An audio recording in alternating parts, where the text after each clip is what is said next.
سلام خانواده من مهیا هستم و کلی ایده دارم، پس با من همراه باشین. اول اینکه من 1090 ام ولی قرار نیست که مثل 1090 های دیگه با من آماده شیت بذارم و هیچ کدوم از اینا قرار نیست اتفاق بیفته. و اینکه من اومدم که با شما دنیای مایکروفت رو قشنگ‌تر کنم. حالا من یه سری محدودیتایی هم دارم، مثلا کامپیوتر من اصلا مایکروفت توش نصب نمیشد ولی لپتاپ منم یک رو برای هر حرکت زمان نیاز داشت و این بود که من باعث شد که بخوام توی گوشی ایده هم بذارم.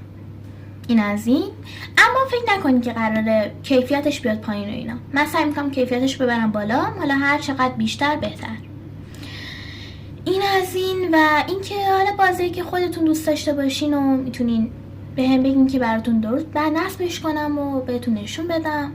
حالا خریدن هم باشه حالا سرتون. و اینکه حالا کنارش هم چیزایی که به درد مثلا ویدیو اینجور چیزا بخوره و مثلا درست کرده باشم بهتون یاد میدم که چطوری ازش بتونی استفاده کنین و اینجور چیزا.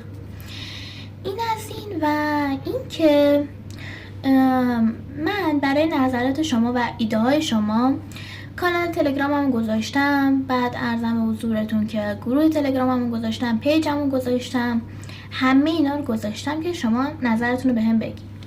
این از این. و بعدش این که من یک لوگو دارم برای خودم و حالا این لوگو این پایین تصویر، حالا نمیدونم کجاش چون براش یک جای خاصی تعیین نکردم. این از این. اما حالا ممکنه یه تغییراتی بذارم، مثلا اینکه بالا بره، پایین بیاد، چپ بره، راست بیاد و عرضم به حضورتون که رنگش تغییر بکنه به اساس با مثلا مطلب، اندازش تغییر بکنه. اینا پس اصلا بهش اهمیت ندیم، ولی خب بدونین که ویدیو منه. این از این. و این پشت رو میبینین. اگر که شما دنبالم کنین و محتوای من دوست داشته باشین، من میام براش کلی دکوراسیون جالب میخرم که شاید دوست داشته باشینش. و اینکه اینجا فقط برای دکوراسیون نیست. برای چی حالا؟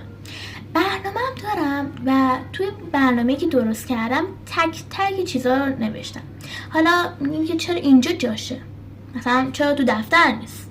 به خاطر اینکه انقدر چیزای زیادی نوشتم داخلش برای شما که اندازه یه تابلو بزرگه.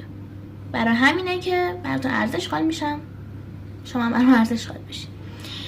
این از این. پس مثلا من توی انجمن پیجم براتون میذارم که آقا این کار قرار انجام بدیم، این کار قرار انجام بدیم، کارتون مثلا میتونین ببینید.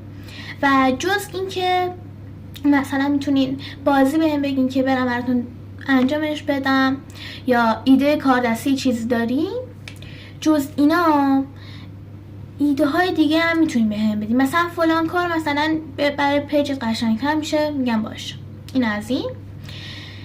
و اینکه نظر بدین، مثلا این ویدیو بد شده چون که مثلا فلان کاری کردی اینا، و منم میگم باشه آقا من فلان کار کردم، سعی میکنم درستش کنم. این از این. و اینکه میگم فکر کنم ببینم چی میخواستم بگم. و اینکه آقا من کلن سعی میکنم که جز این چیزایی که مثلا گذاشتم کار دستی هم بذارم. مثلا این ایده کار دستی از کجا شروع شد؟ الان بهتون میگم. یه روز که من رفته بودم خرید برای وسایل مایکروفت، مثلا چیزای ریز دیدم که اصلا وجود نداره یا چیزای زشتی وجود داره. برای همین گفتم اب نداره خودم درستشون میکنم. ماگای 3 بعدی یا چیزای ریز دیگه که براتون عکسشو میذارم. اگه دوست داشتین حتما بهم بگین که براتون آموزشش هم بذارم. این از این. خیلی دوستتون دارم. سابسکرایب یادتون نره. خداحافظ.